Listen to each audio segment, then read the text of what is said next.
David Allan Coe should only be a little part of country music's history at the age of 85. However, he returned with something far louder than a farewell tour. He returned with something unexpected. One so large and terrible that it would permanently ruin the history of the Grand Ole Opry. After being silent, banned, and cautioned in private by Nashville's influential people for decades, Coe has decided to come up. He revealed a bombshell in a secret interview that was recently filmed that has the potential to reveal names, revive long-dead probes, and ruin the Opry's carefully manicured reputation that has been cultivated over a century. Why was he actually banned? What did he see in the late 70s? Who made an attempt to buy his silence? This isn't simply another criminal tale. The man will never forget how they deleted him, and he has finally discovered evidence to prove it to them all. So, this is his final act of retaliation. Before David Allan Coe became the most dangerous criminal the nation has ever attempted to apprehend, he was merely a young man who had become entangled in the system. In 1939, Coe was born in Akron, Ohio. His early years were a difficult time. By the time he was 9, he was already enrolled in reform school.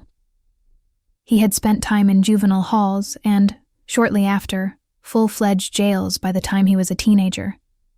In this world, David couldn't find a soft spot to land. He felt he had to survive because of that. Each time he attempted to get to his feet, the machine pulled him back down. But inside those concrete walls, something started to sprout. It was a voice, a pen, and an unwavering refuse. He began penning rough, raw, and unfiltered songs while incarcerated. This place lacked Nashville polish.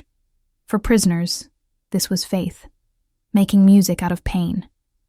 He then claimed to have been on death row for the murder of a fellow inmate who had attempted to harm him. The details are up for debate, but when he was eventually released, he was more than just a man with a criminal history. He was bringing a storm into Nashville. He was carrying a guitar and a grudge. In the late 1960s, Coe arrived in Music City without requesting permission. He parked his hearse outside the Ryman Auditorium and lived there. He cautioned against listening to him.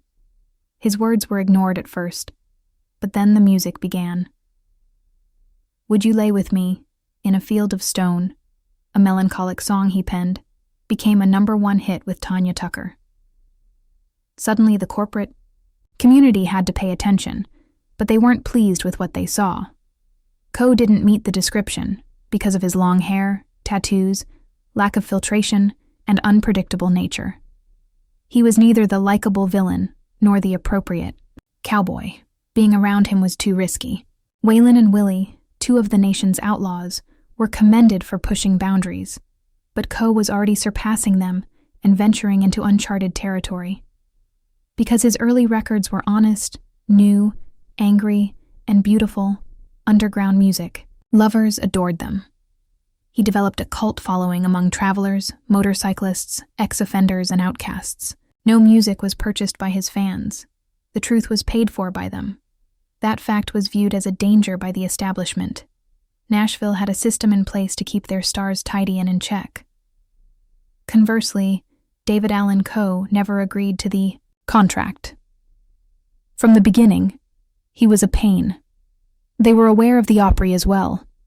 To get to the Grand Ole Opry, most country musicians shinnied their boots and pleaded for record deals. In contrast, David Allan Coe took a route that was characterized by total freedom, rebellion, and disobedience. He needed Nashville's assistance to establish himself. In front of them, he established a massive enterprise. After years of incarceration and living on the streets, Coe released a sound that didn't demand to be heard on the radio. It had to be seen. His early records, Penitentiary Blues and Requiem, for a Harlequin, sounded like nothing else on the radio. They were raw, euphoric, and even frightening, and he made them. It wasn't long before his tunes became popular. Even well-known musicians couldn't ignore the song, Would You Lay With Me, in a Field of Stone, that he wrote since it was so intense and intimate. When Tanya Tucker made it a #1 hit, Coe earned his first significant sum of money. He had the opportunity to network with industry individuals during that period, but instead, he made his differences much more obvious. Wearing a Lone Ranger mask, he performed in full rhinestone costumes and released the mysterious Rhinestone Cowboy. He took their fans one beer joint at a time, mocking the entertainment industry's emphasis on appearances. Then came the style mixing. Songs Long-Haired Redneck, If That Ain't Country, and You Never Even Called Me By My Name. Each song ridiculed the system and its regulations, which appealed to fans who didn't care what the Opry deemed suitable. At the same time, his music was both obscene and lovely, uncivil and truthful, unlawful and romantic. Away from TV shows and CMA awards, Coe was busy creating his own universe, while Waylon, Willie, and Chris Christopherson were being heralded as outlaw country's new stars. He did it all by himself, without the radio managers or the Opry's approval. His performances were noisy, difficult to schedule, and occasionally even hazardous. He did more than just sing. He infuriated people. He was not a showman. He was a warning shot. To sell out performances, top the charts, and live like a rock star, Allan Coe demonstrated that you didn't have to go to Nashville. They were afraid that other men would soon follow suit if one man succeeded without abiding by the rules. The actual opposition began at that point. Only country royalty, selected by a covert inner group, were permitted to perform at the Grand Ole Opry, for many years since it was considered a sacred site. The greatest honor for a country act was simply being asked to perform, let alone being inducted. But for Allan Coe, the door was locked from the beginning. Throughout his 60 years as a performer, Coe was never invited to take the stage at the Opry. Not as a member or a buddy. The reason? The rumors were powerful, but it was never said aloud. It was his jail term, according to some. Others mentioned his divisive remarks, his bizarre appearance, or the Confederate flag that was flown behind him on stage. However, former Opry employees, including radio promoters, producers, and even some longtime veterans, have started to reveal a more sinister reality. Coe's rugged exterior wasn't the only thing that kept him out. He was methodically and silently avoided. In the late 1970s, Coe met with a major figure at the Opry's management office, according to a former employee. According to the source, there was a threat, glass breaking, and shouting as the meeting came to an end. Coe was informed that he had never performed on the Opry stage before, unless the guy was in command. The identity of that man has never been established. Coe, however, never forgot. Some claim that Coe was too near to a scandal involving an alleged affair between a married Opry official and a rising female singer that the Opry truly wanted to disappear. Another account claims that Coe discovered financial documents that demonstrated large sums of money were unlawfully paid for chart changing in the late 1970s. Documents purportedly taken during a break-in at a studio. Whatever the facts, the result was obvious. Coe's name was removed from performances, booking agents ignored him, and he received no award nominations. As Coe's pals were greeted, commended, and recognized, it seemed as though a ghost was following him around. It made no difference how many hits or records he had. "The Opry never recognized me," he wrote. "It was a silent execution, not only a pass." At the age of 85, he is prepared to share everything. There are people, events, and transactions that didn't work out. He kept it a secret for many years. However, it is no longer the case. Coe was not simply forgotten by the Opry. They opposed him. And villains always return. The majority of fans believed that Allan Coe's absence from the Opry was simply another instance of his criminal past, but few were aware of the extent of the battle that was being waged behind the scenes. Coe wasn't just left behind. They were going to obliterate him. Following his triumph in the 1970s and 1980s, something changed. The radio no longer played his music. He was completely excluded from award shows. He was turned away without explanation by places that had previously booked him. His name ceased to appear in movies about musicians for whom he had composed hits. According to industry insiders, the directives came from quite high up. Music executives described him as hard to manage. He was dangerous, according to PR firms. Not even bands he had previously assisted would publicly mention his name. Why? Because Coe failed to fulfill his obligations. He refused to apologize for his identity or the songs he sung. He ridiculed the company's politics. Strong people were agitated by his words and the clothes he wore and sang. As time passed, it became evident that working with Allan Coe may have a negative impact on your career. Most people didn't because of this. But Coe wasn't only a name associated with crime.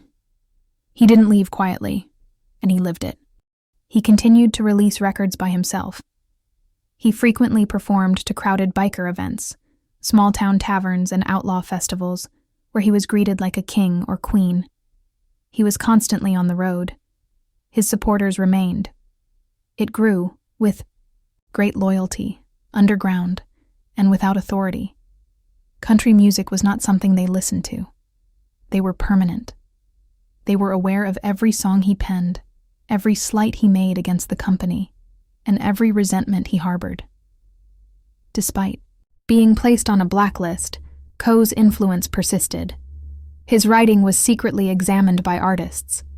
He was honest and poetic, which young writers admired. The music industry's strategy to silence him deteriorated more each time one of his tracks appeared on the internet or an unlawful playlist. He was not to be seen by anyone. He rose to fame. Now 85 years old, Allan Coe speaks candidly about the conflict they believed they had won. He's yelling the names out. They're burning the paper record. This time the Opry won't be able to hide behind tradition. For someone who has nothing to lose, the truth is a loaded gun. Coe simply cocked it. For years, Allan Coe remained silent. He allowed the country music industry to continue without him because he was patient. As the Opry celebrated musicians with far worse histories than his own, he held his mouth. Now that he is 85, the vault is open for him at last. Recently, a tape of a private podcast taping that was never intended for public consumption was released. Nashville has been astonished by the clues that Coe gives in it. He begins slowly, as if narrating a wartime tale, but soon he begins to criticize others. He describes an incident that happened backstage at a large theater in 1977. He claims that while an Opry official was engaged in what he describes as a sick process, he interrupted them. It had to do with a child, a bag full of money, and a pledge that nothing would happen, according to Coe. He told two close pals, but he never told the police. In the early 2000s, one of them passed away in an unusual manner. Next is the letter. Coe displays a handwritten yellowed letter he claims was authored by a former Opry board member. In the letter, the individual apologizes to Coe for being a part of the machine that blacklisted you. The letter discusses a poor deal that happened in 1981 and how Coe was threatened with career disaster if he didn't remain silent. Coe kept it a secret for over 40 years. When he plays a voice memo, it becomes worse. It's fuzzy and scratchy, yet terrifying. A now-deceased country music icon is heard discussing a spa party attended by numerous influential figures in the industry. Coe is told by the voice, "Stay out of it, or you could end up in the water like the others." Some people believe that these stories are made up, delusional, or the words of an old criminal who wants to receive attention. However, some people are listening carefully because some of these ramblings align with tales that have been circulated around Nashville for many years. Nothing has been said by the Opry. The leaders discussed have passed away. Coe has more too. He claims that in case they came for him, he had contracts, pictures, and videos saved. He is done waiting for them to arrive. He's assembling everything piece by piece. Because Coe is more than simply angry. He has work to do. It's possible that the Opry won't survive what he has to say next. It was not a planned chat that led to a storm. It wasn't circulated to major news outlets or organized by a public relations firm. It happened in a little room on the Tennessee, property owned by Allan Coe. He was alone himself with a reporter he knew and trusted and a camera team. What began as a casual conversation swiftly devolved into one of the most outrageous outbursts in country music history. For nearly 2 hours, Coe vented decades of resentment, treachery, and secret truth. Once it was posted online, it instantly gained popularity. The video doesn't show Coe yelling. He's not depressed. Holding a stack of papers in one hand and a cigarette in the other, he speaks quietly and carefully. His stories seem too terrifying to be real. He identifies leaders who refuse to collaborate with him. He claims that some Opry members are concealing abuse and meddling with people's employment in private. According to reports, he gets emails from artists pleading with him to safeguard their secrets. His covert voicemails are filled with unclear threats and unfulfilled promises. The moment Coe pauses, leans forward, and whispers into the microphone, "You want to know why I was kicked off the Opry? I knew too much. Because I wasn't going to play along," is what truly surprises folks. "I'm no longer required to protect them, because I caught one of them doing something that would have killed them." The room becomes quiet. There are no edits or background music, just the truth. The video was never intended for public consumption, but it was released within days, and once it got going, it was unstoppable. Fans cut up the video clips and shared them on TikTok, and country boards went crazy. A lot of people responded on YouTube. The business was in disarray, and the Opry made a vague statement about honoring tradition and not commenting on claims that have not been proven. Younger artists began to ask questions, many of whom had only heard vague rumors about Coe's work. Eventually, the business world failed to bury David Allan Coe because he had lived longer than them, and now he had told everyone about them. The country music community responded to the bizarre conversation with David Allan Coe in a variety of ways. On the one hand, there was silence, the kind that reverberates more strongly than rejection. On the other, country radio stations refused to play the clip.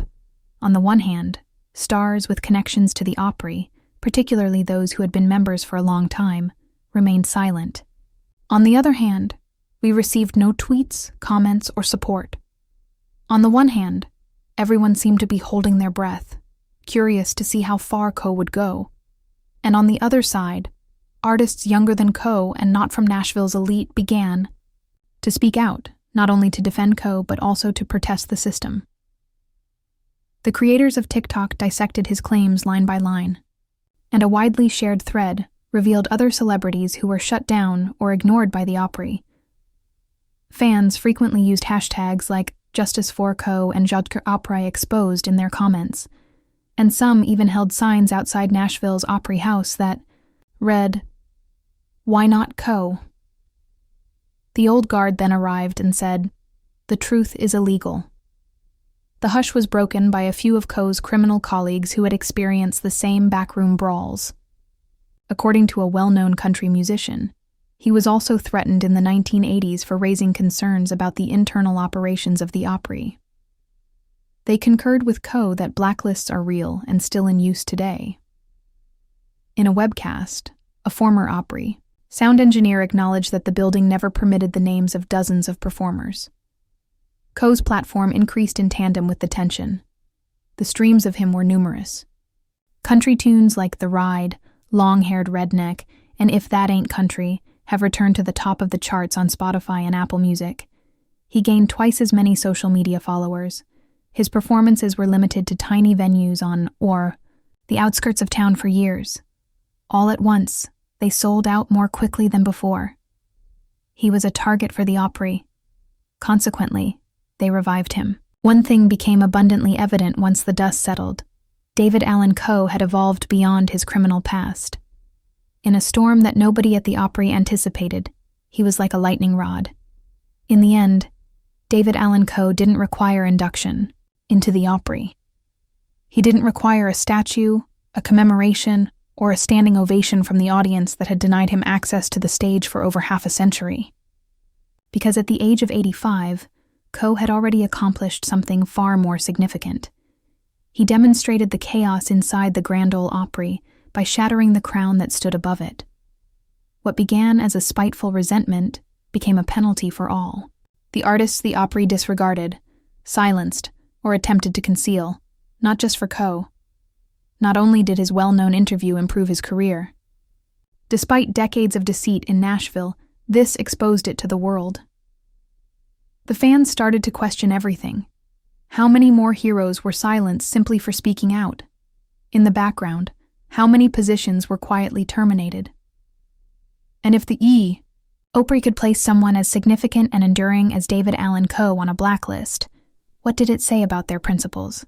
In contrast, Coe is cool with it. "I never needed the Opry's approval," he stated in closing. These days, he lives at home, surrounded by guitars, notes, and scars from his life. "They tried to kill me without a funeral. I am now writing the funeral speech for their image." Additionally, he occasionally plays an old song that still gives people strength or posts a brand new one. The Opry has made every effort to address the issues that Coe brought about. They have made changes to their public relations pronouncements, quietly let go of former employees, and are making a valiant effort to patch the mistakes that Coe committed. Now it's too late. The mystery has vanished. The fantasy dissolved. They assumed the man would disappear, but he has come to represent a more profound reality. Memories cannot be silenced, but voices can. There is more to David Allan Coe's narrative than just resistance. It's about surviving, getting caught, and poetic retribution. He didn't simply survive the Opry's ban. The final chapter was altered by him. The group that previously disregarded him must now endure the shadow of the criminal they were unable to apprehend. David Allan Coe is still standing today, after the dust has settled and the industry is working to change the past. At 85, he's not begging for another opportunity. The lies that prevented him from progressing are being lit on fire by him. In a society where maintaining one's identity and narrative is highly valued, Coe removed the mask and instructed country music to examine itself. It is not necessary for him to appear on the Opry stage. He transformed into its creation, something far more powerful. His legacy, which was initially overshadowed by controversy, is today more well-known than ever. Playing his guitar on a porch in the midst of Tennessee, Coe is certain that the scream of his truth will always be louder than the Opry's rejection.